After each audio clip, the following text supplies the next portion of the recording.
Welcome back to... How are you, Lovie? That was very delayed, Carl. We're not that much of a delay. I mean, you're not that far away. Kerry. We're recording today's episode remotely. So Ash is back home in our house. You're in the kitchen, and I've just landed in my hotel in Tralee. I'm working down at the Rose of Tralee. I've literally just landed down to the Meadowlands Hotel. So we'll see how this whole thing, how this whole remote recording of the podcast works. You may stay remote after this. Listen, good luck, goodbye to you.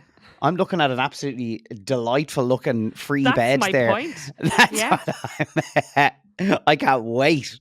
I equally can't wait. There's no tossing and turning of the bed sheets. The minute you left, I was like, strip the bed, give myself a nice fresh bed sheet. Yeah. Anyway, I'm Aisling. I'm Carl. And I suppose we're just busy, constant life people going on the go, spinning plates, never stops. Can't get my words out as per usual. You're so discombobulated because we're not doing this in the normal setting. This is a really good insight into Ash's personality. She hates change, and this I can already tell you're completely like thrown by it because it's change. I don't hate change. Such a strong word, Carl. I just need time to adjust. Anyway, come here. Let's shout out to a lovely listener. Oh, go on. Yes, we like to start off our episodes with this. Yes. So I've got Jo on Spotify, and she said, loving the podcast, guys. It's bloody brilliant. Thanks, Jo. Proper laugh out loud. Carl, you should consider getting yourself a part-time PA to take the pressure off. Jo. That's what his wife is for. Yeah, I knew that's where that was going. Aisling Mullan. There you go. In fairness, you often say to me, like, look, I'm happy to do the organising, but I'm just very bad at communicating to you the things that need to be organised. Yes. And then oftentimes it's just too late for you to be able to organise it for me. But thank you, Jo. I like that suggestion. Ash, you can take this as you're now my full-time PA as well as mum to our 3 kids. Joe's suggestion was only part-time. You're expecting me to be full-time? Listen, we'll see. Do you know what I mean? You're good at juggling things. It's all good. Paying me. Yeah, please. Yeah, exactly. Sexual favours. Christ's sake. A reminder to subscribe, rate, review, and share the podcast with anyone you think might enjoy. And thanks a million, as always, for all the feedback. We love reading the comments and seeing what people are thinking of the podcast so far. Okay, so before we get into the podcast proper, a couple of loose ends from last week's episode that we want to kind of tie up. Anything, Ash, on your end of things? Yes, I want to talk about the groundskeeper. I have an update on the groundskeeper and the fees from the groundskeeper. Oh, so last week we were talking about the people who look after stadiums and the grass and all of that stuff. Yes. And you would think they get paid a lot, and that was kind of what we were talking about. I was on my little ramble with Angie, and there was a man that was doing the lines and painting the lines onto our local GAA pitch. I was like, one, we obviously know, like, he would not get paid. But then it made me think about the stadium groundskeepers, and I would have thought they would have got paid a hell of a lot of money. Anyway, so my friend Simon, who's a fan of the pod, he reminded me when he visited me in London many moons ago. We went out with one of his friends, who I will not name, but this friend is now his best friend, actually. He is a heads groundskeeper. At the time he wasn't, but he is now a heads groundskeeper for one of the Premier League stadiums. Ooh. And we had a bit of a discussion with him, and he is on about 40 to 50,000 per year. 40 to 50,000 K. It's 40 to 50K. Yeah, he's a multi-millionaire. 40 to 50K. No, he's definitely 40 not. to 50K a year, right? So not much when you think about it. And then during the summer, he can work up to about 16 hours per day. And it's all to keep the grass all perfectly lined and match perfect. So I think they need to get paid more. When you look at like the Premier League where you have people on obscene money, I definitely think that they deserve more than that. So there you go. That's a few loose ends. Thank you, Carl. Thank you for that little update there. All right, let's get into the podcast proper now.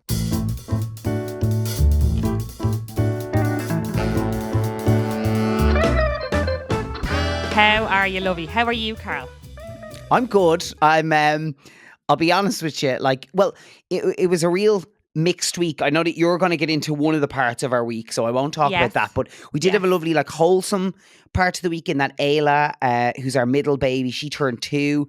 So there was obviously all of the nice nostalgia that comes with looking through the messages of like the day that she was born, and just, you know, having one of those moments where you check in and you're like, oh my God, I can't believe she's 2 already. And we have like a little height measure in the kitchen, and like their second birthday is like the first time that they go on it. Well, sorry, so Davey's the only one on it so far, and 2 was the first time we measured him. So it's been Ayla's first opportunity to go onto the height measure. So there's all these like nice little moments during the week with it being Ayla's second birthday.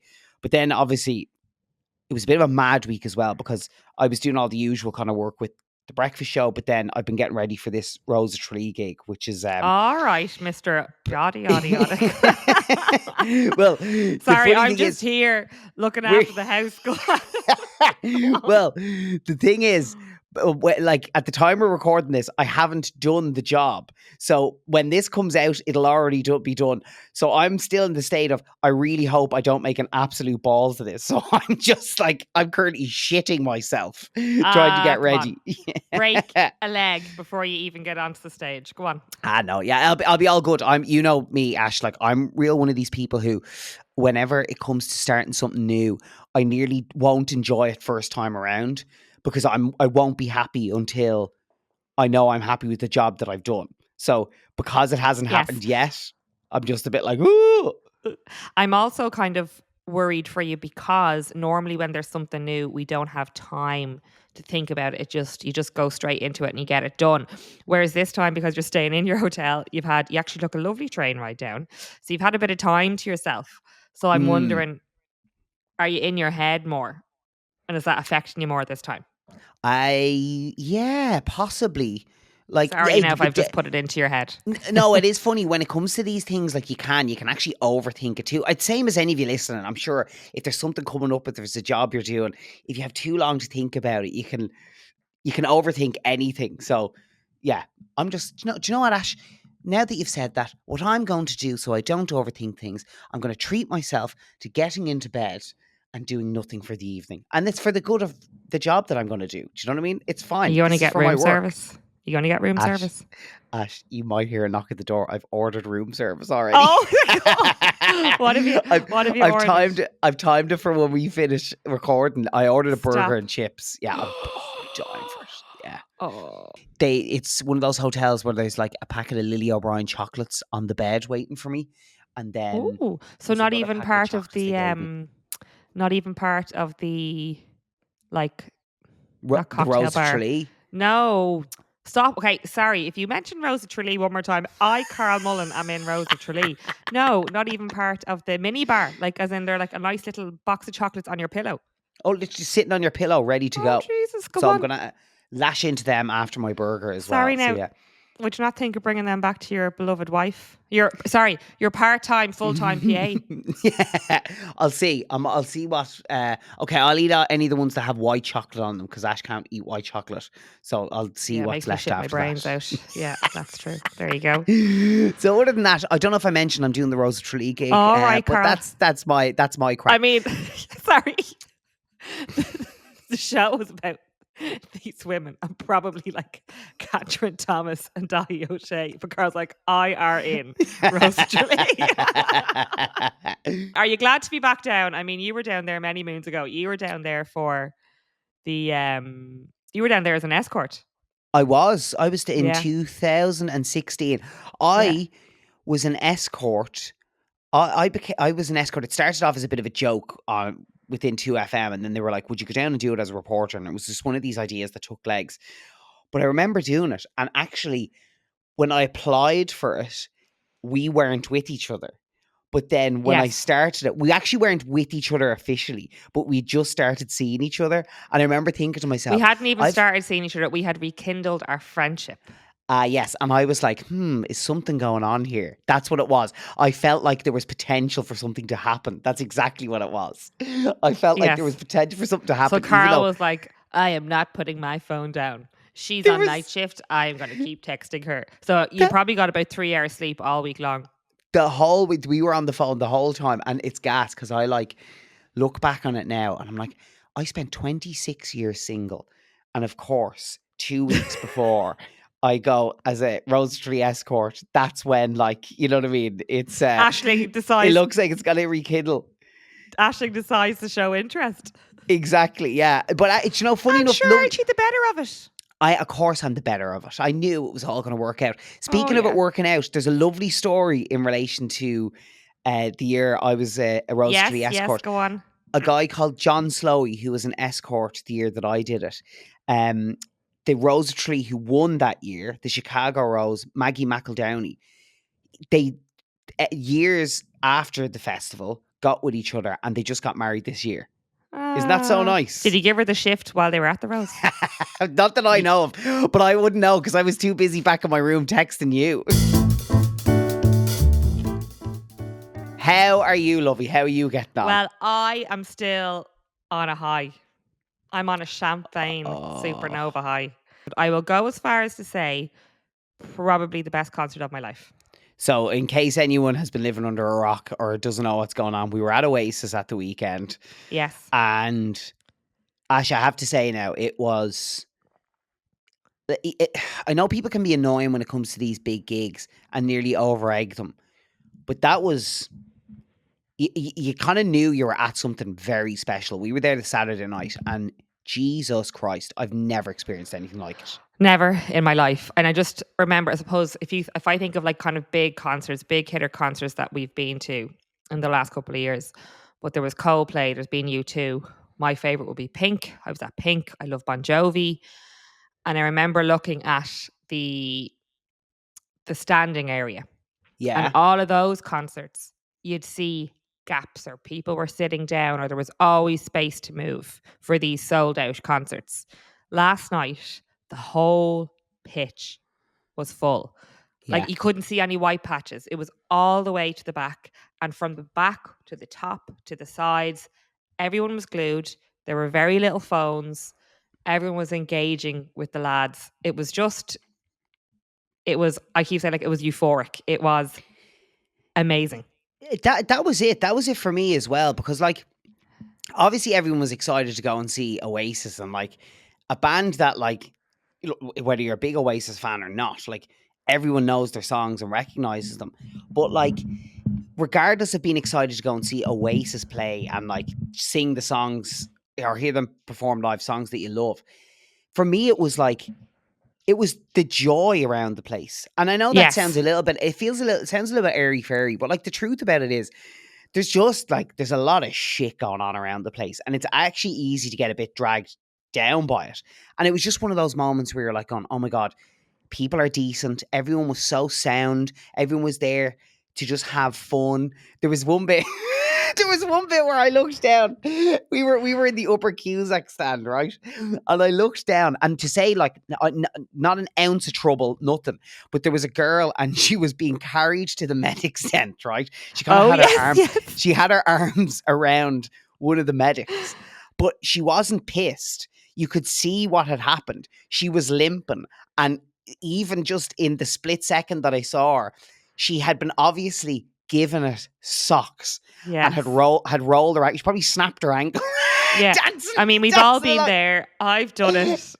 It was. But in fairness, at one stage they made us turn around, and like, as you said, in the football games they do this, and we had to turn around, face the row behind us, and then everyone was faced behind themselves. So everyone's back was turned to the stadium.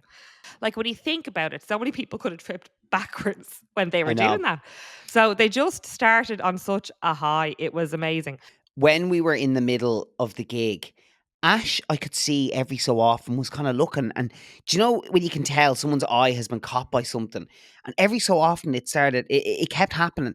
And then eventually Ash turned to me and she was like, "Who's your man on the stage? Look at him, he must be freezing. He's wearing like a scarf around him, and he's not really doing much." I was like, he's a bit of a dry shite. Like, why is he playing? Because he's just standing there and not even popping. And I was like, Ash, that is a cardboard cutout of Pep Guardiola. What I'll say is they were so good that I'm even going to go now and support Man City, because I don't even watch Premier League, but I just want to support Man City because they had... Yeah! That's an outrageous. I don't Sorry. want to support. That is... I don't want to support really anybody in the Premier League. I've no interest in it.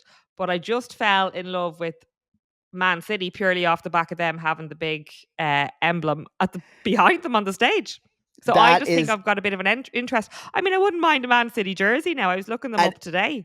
outrageous turn of events. She goes to an Yes. Oasis gig and now she's a Man City fan. That is job done because Yeah. like You getting a new converted Man me. City I mean, fan. that's all they want, realistically. For Christ's But sake. Do no, you know, it was brilliant. do you know what it was for me? Tell me. Like, okay, I've been to 3 incredible gigs in my life, right? Okay. Maybe, okay, I'm going to put it at 4 incredible gigs in my life, right? Yes. So, one of them was U2 in Croke Park in 2017, the Joshua Tree Tour. You were there with me. And there was a Yes. moment in particular during that gig where they started to play Where the Streets Have No Name. And you remember this, Ash. Yes. It was I like, sound Where the Streets Have embarrassed. No Name. It starts off with this like synth. And I remember the synth kind of just started kicking in. And I remember on the screen it turned red.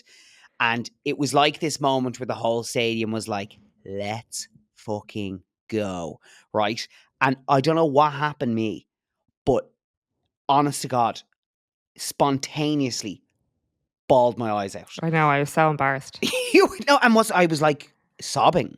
Like You were, yes, yeah. But You're like, I then- have the girl of my dreams, the band of my dreams, the music of my dreams.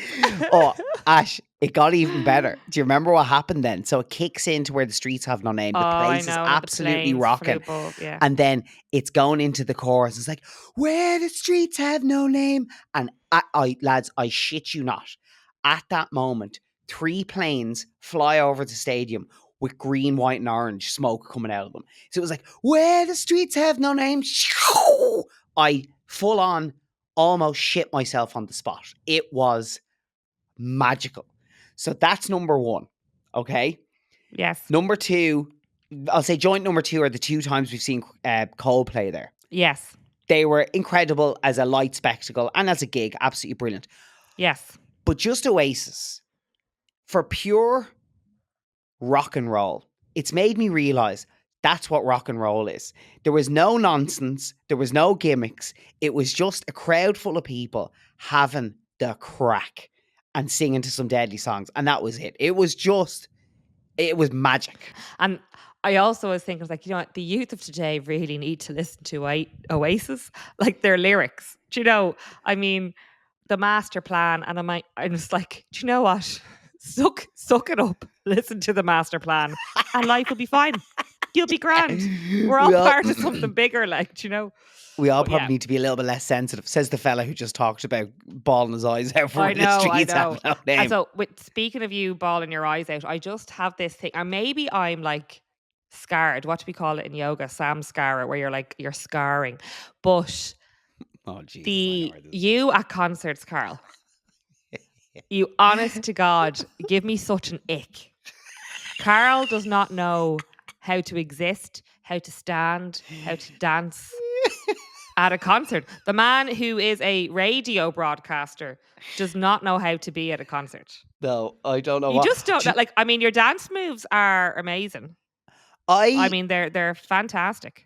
Well, thank you. Yes, not a hint of sarcasm detected there. Yeah. The thing what I never know what to do is you're in a confined, cramped space, and I never know what to do with my hands, and then I also never know what to do with my feet. So it's just like from top to bottom. Just keep them there. I know it's your The head. only thing I know what to do is to like rock my head. There's actually. Do you remember we were at Coldplay and someone in the crowd recognized me, right? And took a video of me and posted it to TikTok. It's the most fucking embarrassing video. Sorry, I keep swearing today. It's the most embarrassing video because I look like such an L lad. Sorry, my voice is still gone from the gig. I look like such an L lad at the gig because I'm just like, it's like I'm just going, yeah, that's a good tune, isn't it? Just like rocking the head. Any of the rest of you listening have that problem at gigs, not knowing what to do with yourself? Because like, I take up a lot of space. I don't know what it is. I just like I can't. I never know what to do. He does, because he doesn't know what to do with his hands, he starts rubbing my back, and I'm like, "Get your hands off me!" You're like, I'm trying to dance. I'm trying to have fun here. And I'm like, I'm trying to dance, get my groove on. I'm trying to sell my body to Noel and Liam out there, and you're rubbing me. I was like, if he looks over at me, I don't want you to be rubbing my back.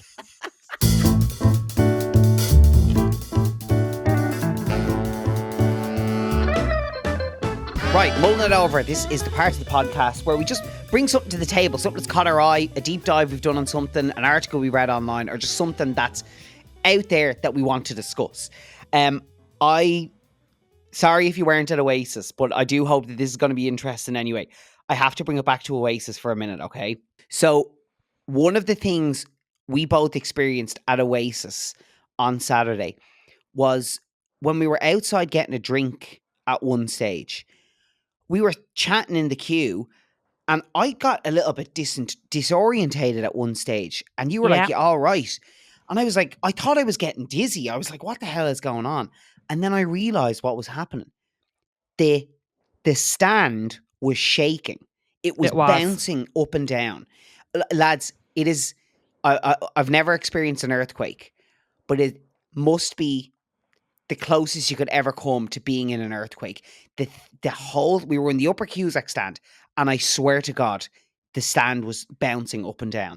To the point where when we were at the bar getting our drinks and they put the pints in front of us, you know the scene in Jurassic Park, the famous scene where the footsteps happen with the dinosaurs and you see the ripple. You could see the actual liquid in the glasses moving. That's how much it was bouncing. It was a mental sensation, and also a little bit disconcerting because you're like, what's the stadium going to do? Is it going to collapse? Is this safe? So I went on a deep dive. Go on. Okay. I went on a deep dive about stadiums and whether this whole thing is normal for them to shake. And it turns out it's absolutely normal. It's very similar to like how you would have skyscrapers, like, you know, built in places where there are earthquakes. They're built with that movement in mind. So they're kind of engineered to do that. So that when crowds jump up and down, that they can take it, right? But when they're designing the stadiums, they have to think about crowds at a gig like Oasis and how they'll start to like rhythmically clap and jump and dance, right? Because when people move in synchronization like this, it creates this thing called crowd-induced vibrations, and it can tap in to the natural frequency of the stadium. So they have to make sure that they build the stadium with a natural frequency that is nowhere near what they might get to with like a crowd jumping up and down. Because if you get to that natural frequency, that's when you'll cause damage. Yes. Now, I'm saying this from a zero engineering background. So if you're an engineer, you might be going, that fella's talking through his hoop. I'm just trying to explain. I'm trying to explain this in layman's terms and how I understand it, right? Yes. So they it's not unsafe. That's the most important thing to say. Like, they're designed to do this and have this flexibility built in, to the point where when they're designing stadiums now, sometimes they invite crowds in to perform specific movements as part of the structural testing. Wouldn't that be shit scary? But do they test it before it's built? They're testing it like while it's being built, and they'll monitor in real time what effect the crowds are having on the stadium. Obviously, they're not going to do anything that's dangerous. Yes, okay. And then there's even stadiums now, like really modern stadiums, that have real-time monitoring, so that if, for example, something dangerous was to happen, they have the data to know that it's going to happen. But like, to be honest with you, from what I've looked into it, it's like kind of an impossibility, because one, the materials they use, and they've all this knowledge about, like, you know, using reinforced concrete combined with steel, and like whatever that does, it's absolutely brilliant at being flexible. Yes. But they also designed the stadium so that like there's all these redundancies built in. So you might have, like, you know, a stadium like Croke Park, and you might have loads going through all these different points in a stand, but they have them designed in a way that even if any point where a load is going through it fails, there's loads of other points where that load just transfers to, so you're never going to have a failure where like something collapses.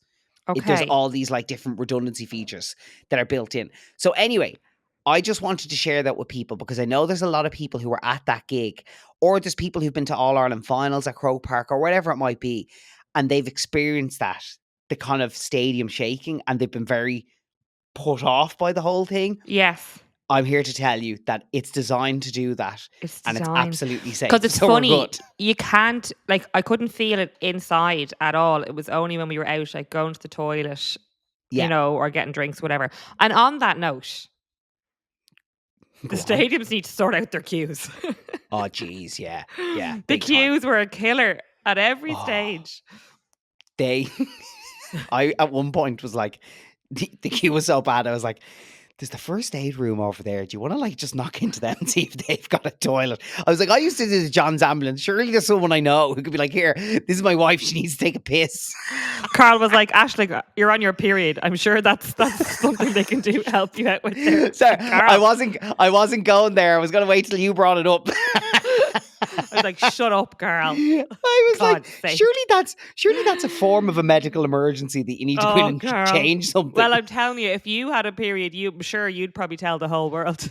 Ash, if I had a period, I'd say I would have been at home in bed, but I can't go to Oasis. I I'm too know. sick. That's my point. Carl would still be talking about his first period that he had at 15 when he's 36. Like, that's Carl's level of. It was a bloodbath. Yeah. It was anyway. Carnage. It was barbaric. Anyway, that's a fabulous deep dive, Carl. Thank you very much. So, For mulling it over. What do you want to bring to the table for mulling it over? Well, for mulling it over, I'm going to talk about how we're all going to die, effectively. Oh, brilliant. Okay, so Fabulous. we won't be killed by a stadium collapsing in on itself, but there'll be something else to get us. Great. Yes. No, I went on a deep dive because I suppose at Oasis I probably had a few drinks. I had about 2 pints with you, some nice little bit of beers. It was fabulous. I wouldn't be a huge drinker anymore, so it was nice having a few beers.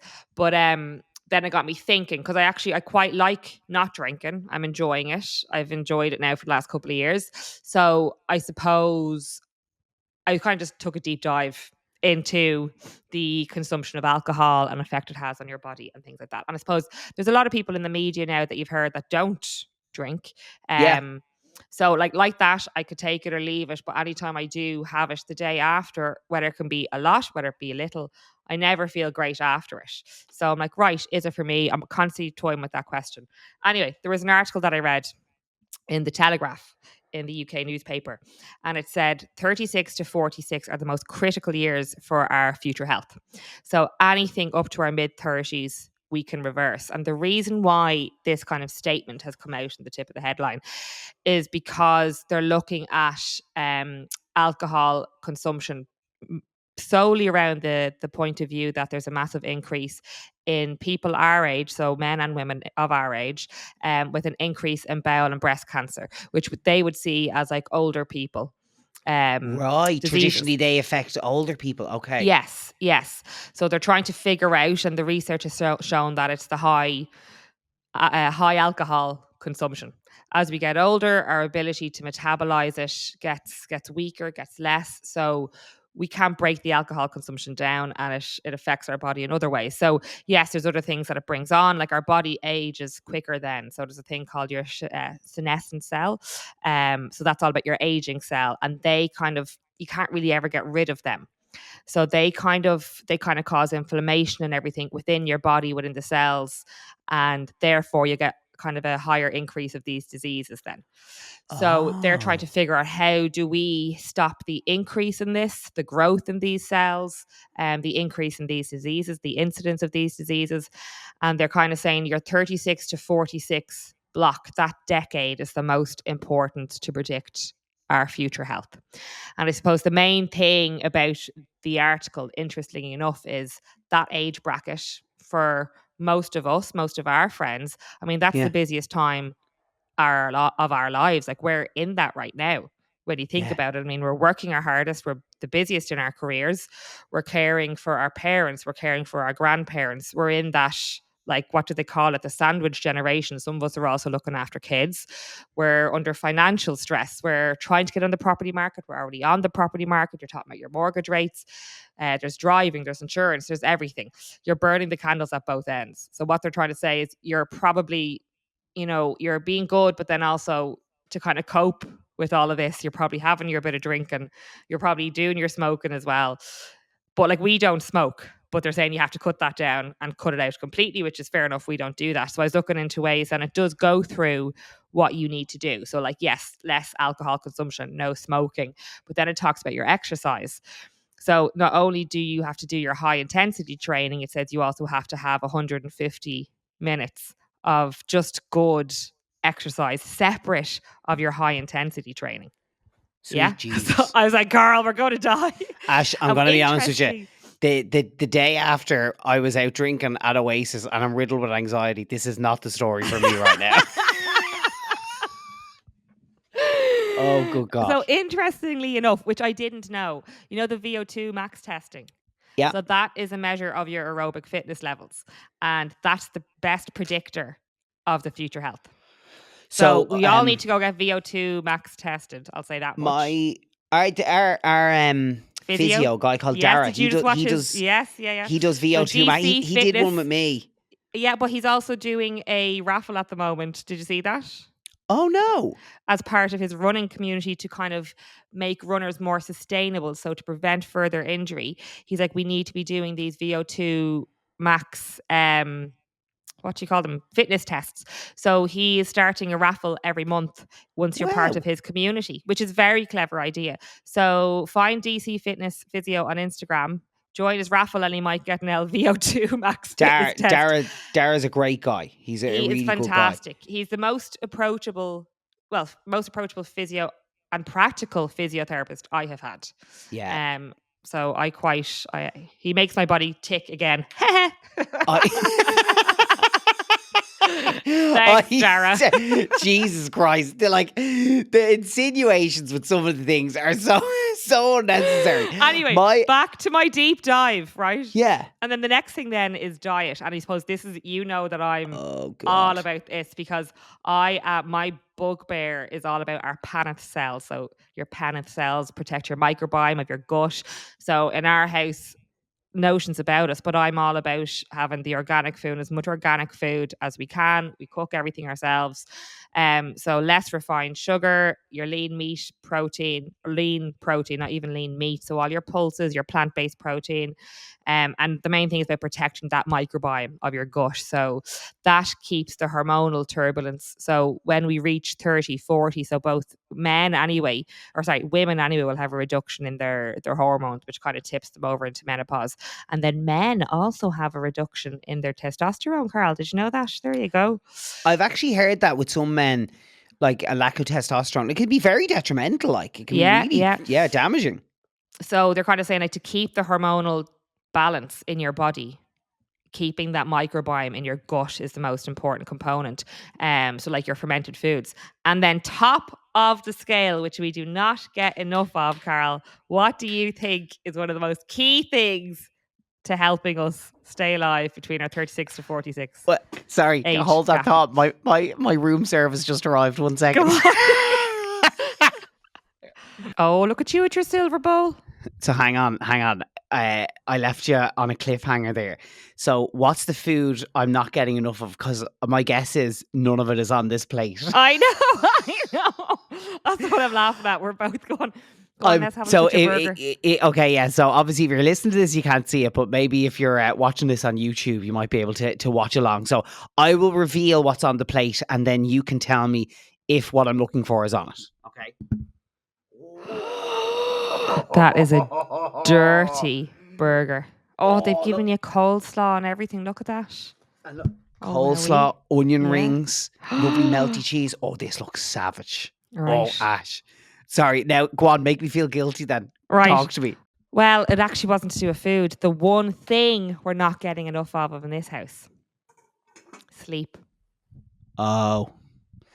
Yeah, but like, also, I know scientists need to tell you that, but I'm also like, don't tell me that, because there's literally nothing we can do. Like, if you're if you're a young parent, or if you're someone who suffers with your sleep and you just can't, you're not good at sleeping, what the hell are you meant to Yes. do? Like, literally, Yes. what are you meant to do?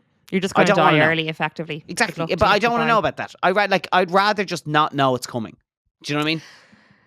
So there you Tell go. me. Tell So me in that, my like, head having no now, sleep is great for me. in my head now, the minute you come back from Rose of Tralee, we're going full haul into this teetotaling. Teetotaling and sleep. That's fine. So I'll just make sure that We're we're, prioritising our health, Carl. That's what we're doing from the minute you come back from Rose of Tralee. No, do you know what? Actually, sometimes you do. Like, jokes aside, sometimes you need little things like that to read, to like scare the shit out of you, just to Yes. give you a like moment But of like, that's what it okay, I is. need to do a bit of a reset. Yes, and it's total like fear mongering. I get that. In saying that, though, as much as I'm talking about our fabulous diet, you're away as well, so I thought I was going to treat myself, and my delivery driver's outside the door as well. So just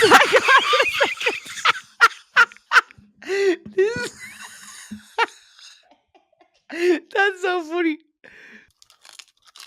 go on. You've started eating. I had an onion ring while you were going there. Right, Oh, so lovely. we probably need to wrap this up now, because we Yes. both have dinners to eat. Yes. Well, thank you for that, for scaring the living There you bejesus go. out of all of us. Yeah. That's great. So we all Good need to to know. work our arses off between 36 to 46 to have a longer life. There you go. The end is nigh. And do you know what? Yeah. Sometimes I'm like, oh, do you know what? Maybe that's just easier. Rather than all this, like, oh, you have to do this and you have to do, oh, do I? Because then you look at some Elwins and they smoke 20 a day and they're drinking and they're eating all that. And I'm like, how come? Like, And they're living the longest. do you know what I mean? Like, They're living the longest. it's exhausting hearing all this You stuff. gotta It really live, is. live your life. You gotta live. Hey. Anyway.